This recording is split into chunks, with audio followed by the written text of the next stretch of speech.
Okay, welcome all to another Go Tools call. This one should be a brief one. I don't believe there's anything under meta discussion.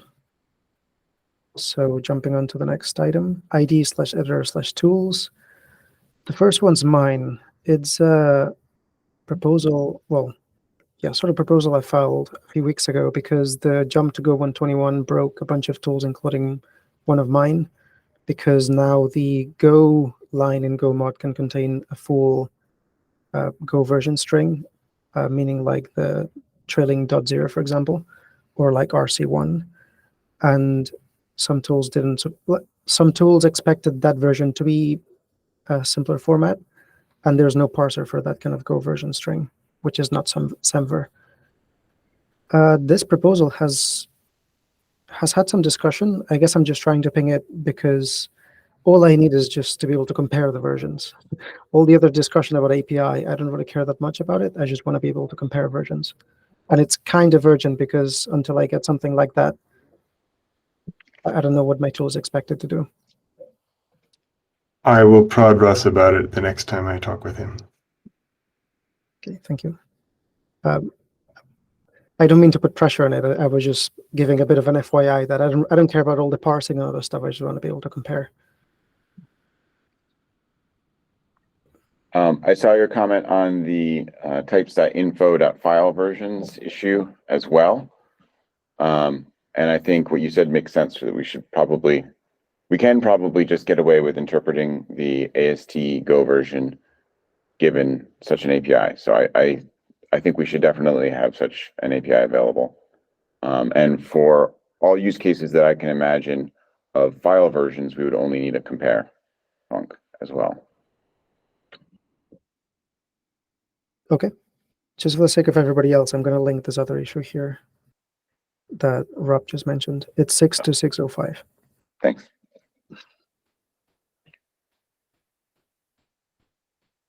And the next item is yours, Rob. Yeah, I just wanted to raise some awareness or call out this issue that I filed earlier this week. We are following up on the opt-in telemetry proposal and opt-in telemetry discussion that Russ started in the spring, I guess, or was it the summer? There was a lot of pushback against opt-out telemetry, and so that however you may feel about that, the decision was made to soften the proposal to being opt-in. And as Russ said in his blog post, one of the costs of opt-in is that you do sort of have to bother people asking them to opt in. And so we are going to do that. We're going to try to do that. We're planning to experiment with prompt in GoPlease using LSP. There's a show message request dialog that allows you to ask questions of the user. And we're going to ask folks if they want to enable telemetry. I wanted to raise it to this audience because obviously I don't want to offend people, and I want this to be as minimally invasive as possible. But I also think that a prompt that gets us, say, 10,000 people enabling telemetry would be a net benefit for GoPlease users out there. So my question to you all is, do you have any concerns about this? Any advice? Other thoughts? Dan? I was fine with the original opt-out proposal, so as was I. I'm not opposed to this. I guess I'm wondering, I think a lot of the pushback was because people don't want Go build to talk to the internet to upload things. Fair, sure. But would there really be such a big pushback with GoPlease? Because I think IDs in general already do telemetry, right? Yeah, I mean, when we took over the VS Code Go extension, it had telemetry, which we removed. And it's a bridge we've not yet crossed on the Go team, but I think it's important. And the expectations are indeed different. IDE users just seem to trust that it's not going to hurt them, and yeah, here's what's happening with your source code. Yeah, there are probably several other things involved in the IDE stack that already have telemetry for most users. So yeah, I do think it's different, and I think even in the opt-out telemetry discussion, folks were differentiating between IDE and or Go Please and the Go toolchain. So yeah, I think it'll probably be all right. I'm nervous about requiring the attention of many users, but we're going to try to do it carefully, as I laid out in the issue. But Roger? then why? But then Yep, why sorry. are you going with opt-in if we think opt-out would be okay with Go Please, or at least I think it would be? That decision was made. I mean, I guess we can. It's a little late at this point. We can bring it up with Russ as well, but the decision was made to have opt-in telemetry in the Go toolchain and enabling telemetry for Go. So the question, actually, I should be clear about this. The question is not, do you want to enable telemetry reporting for Go Please? The question is, do you want to enable telemetry reporting for Go? There is only one switch, and that is off or on. And so, and we'll try to make that clear in the prompt that you're enabling Go telemetry, and it's telemetry reporting for the entire project. But yeah, we decided. I mean, one of the reasons we want to do this in Go Please is not just to make Go Please better, but also to lay the foundation for having it in the toolchain, because we think it can make the toolchain better. I mean, the whole goal is to make our products better, but we want this to apply to more than just Go Please. And sorry, Roger has had his hand up for a while. Yeah, no, I was just wondering, like, so the original proposal was specifically made quite limited, entirely, mostly, I think, because of the opt-out thing. So basically, it was maybe a little bit more limited than one might choose. I don't know, but I was wondering if it's opt-in, you could potentially, would there be a possibility to have, I don't know, multiple levels, or maybe it's slightly less limited than the original because people are opting in. So maybe you can get, maybe people are happy to give more information than they would be if it was, just opt out. Just a thought. Thanks. Yeah, I think you're probably right. And I think one of the things we may not need to do is sort of downsample the data in the way that the original proposal was very, very careful to do. However, I will say that, like, we have no data. We have like amazingly little data about our users. And so even really coarse telemetry will give us much better signals than we get from, say, the issue tracker, Slack, or surveys. Like, that's what the information that we have comes from the Go issue tracker, random discussions in Slack, and surveys, either the Go survey or a happiness survey that we run in VS Code extension to a random sampling of users.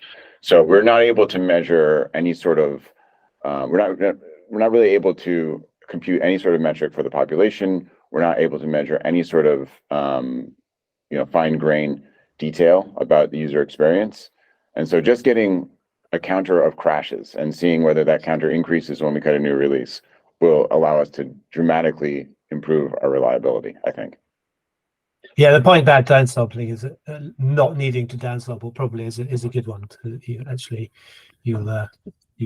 By that you can theoretically increase your samples a lot anyway, while still adhering to the letter of the enabled telemetry question. Though I do wonder whether just the sheer diminishment of our raw data because of the opt-in policy means that there won't be much to downsample. I would worry about that too. I honestly don't. Well, we'll see. But we'll see. I guess I won't be in a position. No one will be asking me a question because I don't use LSP. So. Well, you can enable it from the command line for us. I will, of course. If you want to be suspect represented, I will be in a minority of not very many. You can allow us to report nothing because you're not using LSP. Okay, yeah, we'll keep you updated how that goes. I think it's important to be able to have telemetry in a way that allows open source projects to compete with closed source projects.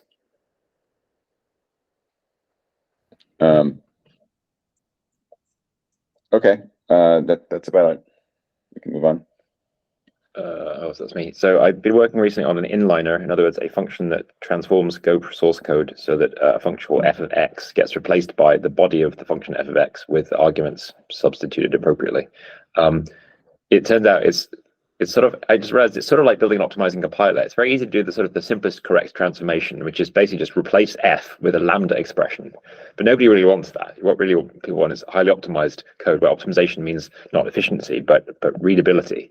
And it's just a never-ending sequence of cases and rules, each of which has exceptions, and the exceptions themselves have exceptions, and so on. And it will probably last for as long as anyone wants to spend working on this project. But I think I'm getting close to a point where it's sort of basically acceptable for many things. And the two main applications we have in mind are in GoPlease itself, you can do a refactor inline by just pointing on a function call saying inline this thing, and it'll just expand the call out. And then the other thing is a tool that Brian is developing, which is a batch sort of inliner, in which you would mark certain functions, like, for example, some old function whose name you no longer like. You say inline me, and the tool with this to inline all calls to the old function, replacing it with the new function, which is the body of that thing. So it could just be to replace old with new, or it could be to like reorder the parameters or add a parameter or do some kind of migration away from an old API towards a new one. And so the inliner will help with that. So the code is checked in. It's in the tools repo. It's in an internal package, but obviously you can get at it easy enough. And a bunch of pending changes and a few more to come. But it's sort of getting to the point where I think I want to stop meddling with it and let people start building things with it. NuGoFix, yes, that's the name of the tool, I think, Brian, isn't it? That's one half of it, yes. So it seems to me like that's a kind of like an alternative to part of RF, right? Yeah, so RF, Russ told me he'd attempted this and found it was just very difficult to get it right. And I built the first thing, and it was only a few weeks' work, and I thought, like, well, I wasn't so hard. And then everyone's like, well, I don't want just a lambda replacing my function f. I want the body with all the substitutions in all the glorious cases. And that's the thing that gets really suddenly bogged down in a lot of analysis. Yeah. But don't change the program. But don't change the meaning. This is an important thing, actually. If you just want to like do something approximate, you just copy and paste. But if you want to make sure that you cannot change the semantics of the program in this way, except visibly to reflection, when you remove a call frame, then you have to kind of take care of a whole bunch of edge cases like conversions and escape analysis and things like that. So it turns out it's well beyond the kinds of things that RF does, I think, in terms of the depth of analysis it attempts to do. Yeah, I guess I was imagining that RF could use that kind of thing. But, I haven't looked at the source of RF enough to know how they integrate with it, how it sort of what data sort of format it uses effectively. Is it just types and syntax? If it is that, then yes, it could be adapted in there. it'd be great. I still think it'd be lovely if RF could be made to work somehow. Okay. So.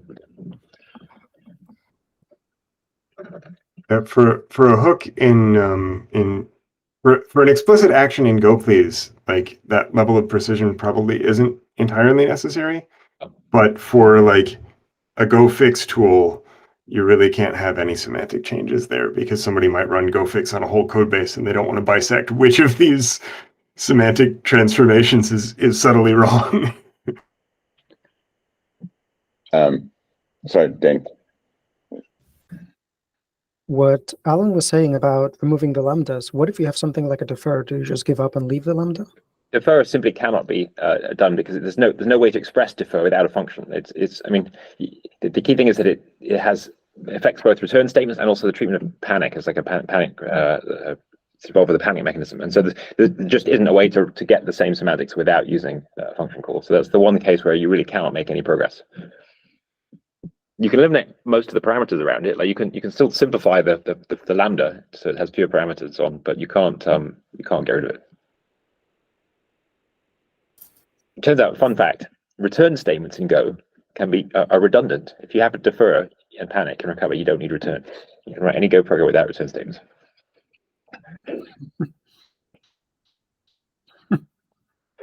It's true.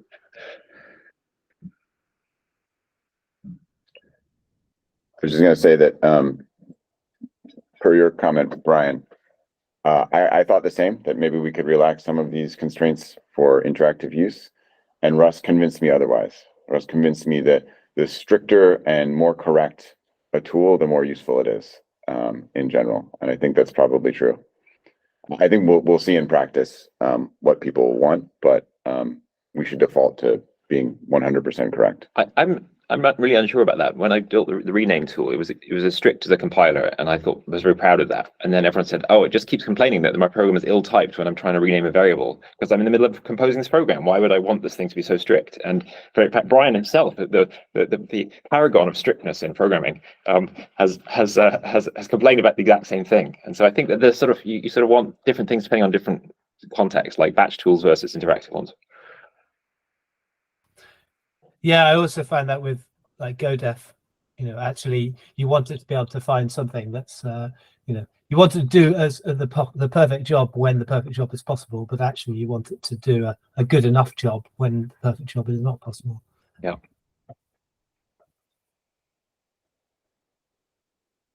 That's all for me.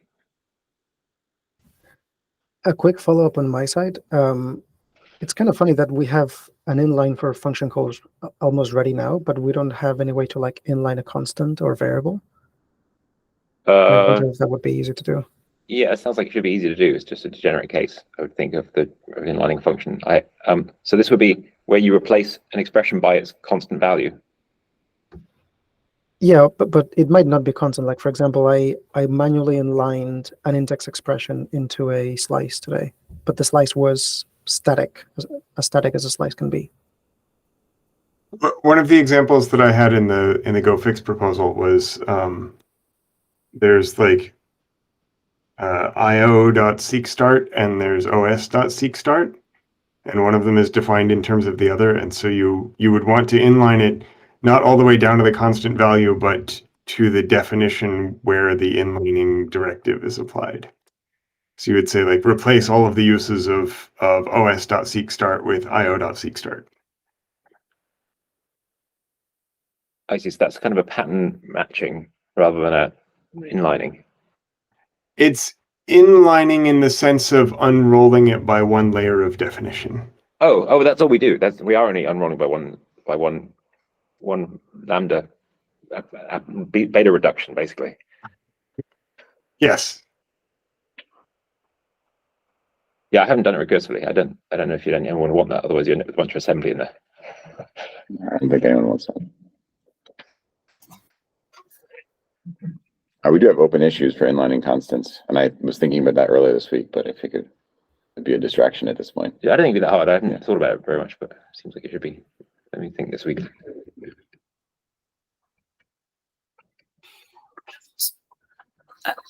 Just going back to RF for a second, Alan, I didn't 100%, I might have misunderstood what you were saying, but you seem to say if RF sort of has a concept of sort of expressing things in terms of, types and whatnot, it could, it could be a good fit. And and I think you mentioned you hadn't looked at it too much, but it is quite nice. It has this sort of addressing concept that I think it actually stole it from sort of the old present code, where you can express sort of your target in a lot of different ways that are pretty flexible. So it would be nice if it could get integrated into RF or some RF successor. Okay, I'll take a look. I think if RF operates at the level of source files with type annotations from GoTypes, then it shouldn't be that hard to add it as a step. I just don't know it RF at all. I've only looked at it from the outside. Or you could steal sort of the input syntax from RF, which I think it might even be a separate package like address or something like that. And some standalone tool that's focused on inlining could use that syntax. I mean, in effect, we have a syntax for that already, which is that if you use the command line tool of GoPlease, which is not something we document very much, but it exists, then you can say today, run GoPlease with fix the refactor inline operation on this source location, file line, offset, or column, or whatever, and it will do it and give you a diff or modify the file for you. So that tool exists today if you want to use it, but you just have to know the column number or the byte offset. Yeah, although that's part of what sort of that address package in RF could give you, a friendlier way to sort of specify your sort of your target or your location. Right. So that might be something. So you're not like counting or like checking whether your editor is converting tabs or not as you're looking at the column number or whatever. Yeah. Anyway, column numbers are annoying, although sometimes very useful. Yeah, no, I agree. And then I guess just on the general RF, is it?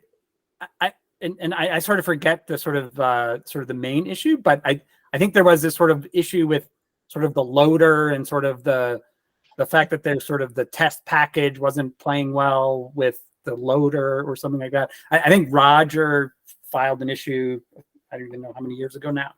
Is that sort of the main sort of flaw in RF at this point? Or are there many flaws in RF?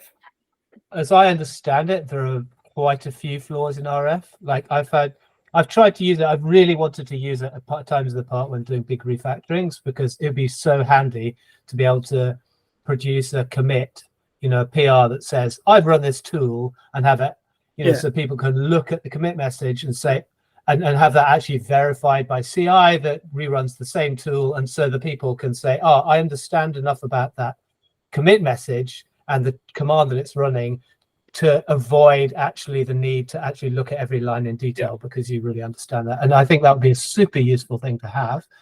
But every time I've tried to use RF in Anger, it has crashed on me. And there are some fundamental, real difficulties there, specifically to do with efficiency, I think, because of the whole notion that you can have, the test package versus adding things to non-test packages that by test packages, that whole kind of world of types thing makes it quite difficult to do the whole thing efficiently, I think. But yeah, basically the RF needs a refactor, as I understand it, and I don't think anyone is. It doesn't seem to me that anyone's actually doing that, which is sad, but I understand that. I agree. It's been on our radar for a long time that people might want this, but we just haven't had the bandwidth for it. But I don't think it may be in a future year. Like, it's something we should keep talking about if that's a recurring need that I'll keep mentioning it, because I really would love that tool. In many times in the past, it would have saved me weeks of work. Yeah, and to some degree, that's sort of maybe it's hard to have the full-blown glorious RF be robust against large programs, although it was used, I don't even know, like 100 times on the compiler, right, by Russ and Matthew. They sort of were on a tear for a while, just with commit after commit. I don't know how many, but a lot. But if part of what's nice about it is its UX, right? It's sort of its way of sort of specifying things, and maybe that could be ripped off to a new inliner, and maybe that could then grow to something better and fancier, as opposed to getting full blown glorious RF that tries to do everything. Maybe a smaller version of RF with some of the same niceness in terms of its UX. That's really. Sorry, go on. Go ahead. No. I was gonna say, I think it's a really good idea. If there is a nice command line syntax already developed, and I don't, like I said, I haven't looked at RF enough to know, we should probably use it in the Go Please command line tool, which wants to be a sort of headless editor for it has all the smart. Yeah, that would be awesome, right? Yeah. That would be super awesome, like a Go Please RF. I mean, maybe you don't call it RF, but that would be awesome. I'm gonna say all the problems that RF has, like probably crashes from the type checker and test variant problems and scalability problems, performance problems. This is exactly what we've been struggling with in Go Please for a while. And so on the one hand, I can testify to how difficult those are to fix. It's quite a lot of engineering effort to fix them, but also maybe suggests that this is something that we should try to incorporate into Go Please rather than maintain separately. Yeah, if you sort of rip the face off RF and put it on Go Please, and then add functionality based on that sort of nice starting point, that could be a sort of way to get something pretty useful out of the gate and then grow incrementally, rather than, wow, there's this massive task of rewrite RF. Yeah. Or maybe the rather than call it LSP, you just have another commanded LSP called RF. Oh, Go Please has a command line interface that we can use, and it would also be useful to be able to express things internally to Go Please in terms of like a DSL or sort of declarative syntax that RF has. Now you're talking. Yeah, I know it sounds good, but then it's a tremendous amount of work. Although I sort of briefly, spent a very small amount of time and then moved on to other things. But it did look like sort of the surface layer could get ripped off, because I started that for something else, but then moved on.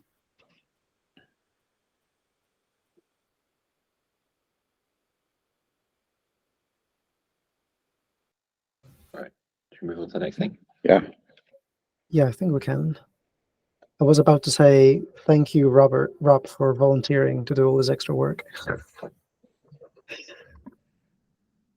So the next one is mine. It's actually a pair of issues. I linked from one to the other, but it's essentially about stamping pseudoversions in Go builds. And the context here is that we still have the LD flags hack in Command Q for our releases. And we've tried to get rid of it maybe like 5 times in the last few years. And we're so close, because right now we can go install at latest and it does stamp the version, right? In module.version. But then the problem is that on one hand, our actual releases are done from a git clone. And also other people do a git clone and then go build, right? Not everybody uses go install. So we still need LD flags to support those builds.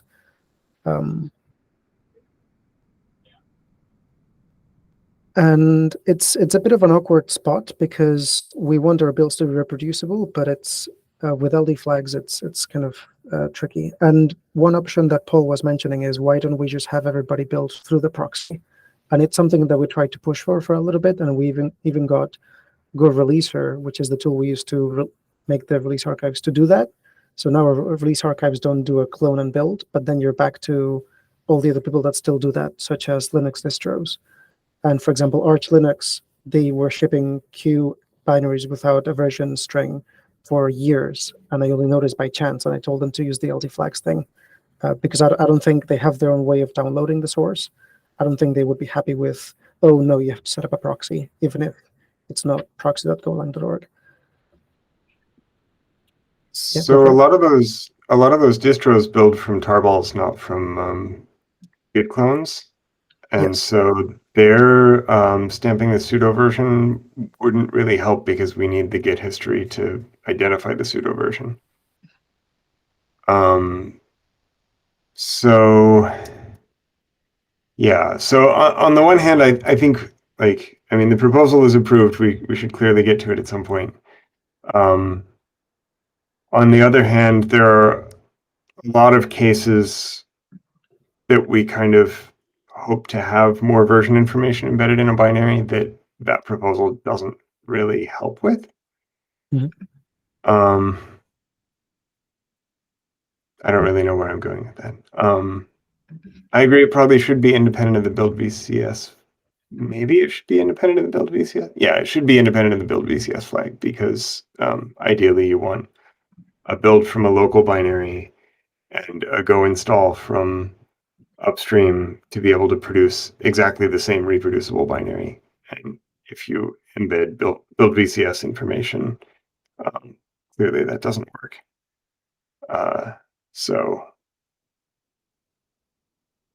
yeah, so those are good points. I agree that we need to get to it at some point in the not terribly distant future. We also don't have a whole lot of folks working on the Go command right now, so it's on my list. I wasn't bringing it up to try to speed things along. It was more in terms of, here's my thinking, am I wrong in coming to those conclusions? And I agree that some packagers use archives that don't contain VCS info.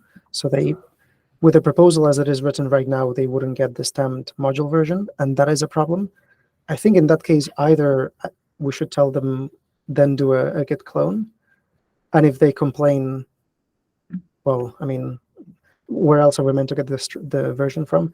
An alternative would be for the stamping to have a workaround, such as maybe we say, if you LD flags insert a string called I don't know, main version is the one I usually use, but something for the runtime or something for. So in theory, we could have like a fake. So the Go command uses the version control system to figure out what version or pseudo version to stamp. In theory, we could have like a fake super minimal version control system. That's just like the fake version control system you use for tarballs, like writing a version file. And that would, in theory, let the distro packagers like write out the equivalent of a version file and stick it in their tarball and not have to have the whole Git repo. That's probably a separate proposal, but doesn't seem crazy to me at a first glance. Okay, I'll think about that. It's quite similar to the LD flags approach, I guess, less hacky. It's more similar to build Maybe VCS. less hacky. Probably. I don't know. What do you mean you don't like LD flags in release builds? I'm not really a fan of LD flags being specified independently in general. Yeah. Okay, that's all I had to say on this point. It was a bit of a it was a bit of thinking out loud, but I was worrying about this the last couple of weeks. Anything else for Command Go? I don't really have anything new right now. Nope.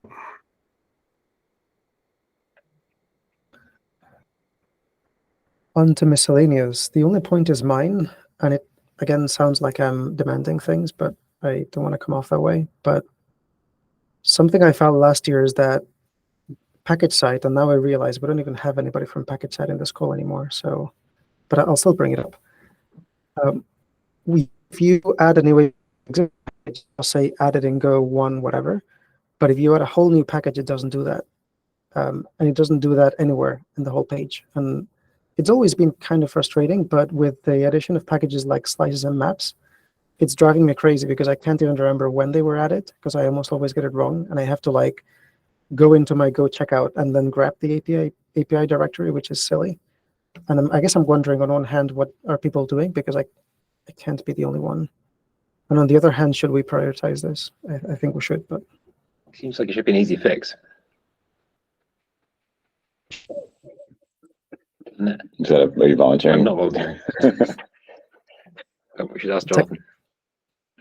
Technically, I did ask for it, so yes, I'll take a look. Yeah, it is annoying. I've bumped into that as well. And yes, increasingly so. Which is, I'm not complaining though. Like those new packages are great. It's just a minor thing. Function I wish we had is slices.copy, where you can specify a different type. But we don't have that. I'll stop grumbling. I guess the need for that sort of thing should be less with generics. Should.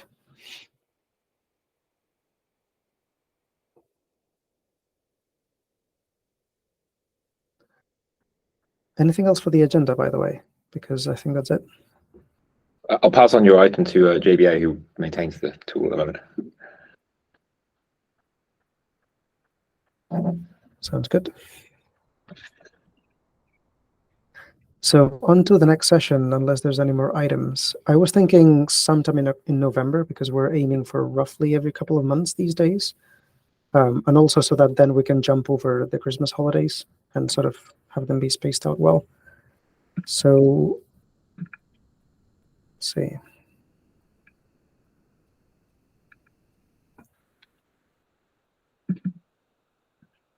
How's the 15th of November, for example? That's pretty good with me. Yeah, that seems all right.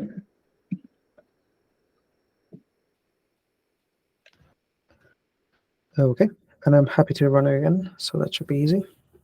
And that should be it then. Any other topics before we end it here? Cool. So see you all in 2 months. And Rob, if you can move the recording when it's ready, I'll upload it to Yep. YouTube. Will do. Thanks for sharing. Thanks. See you soon.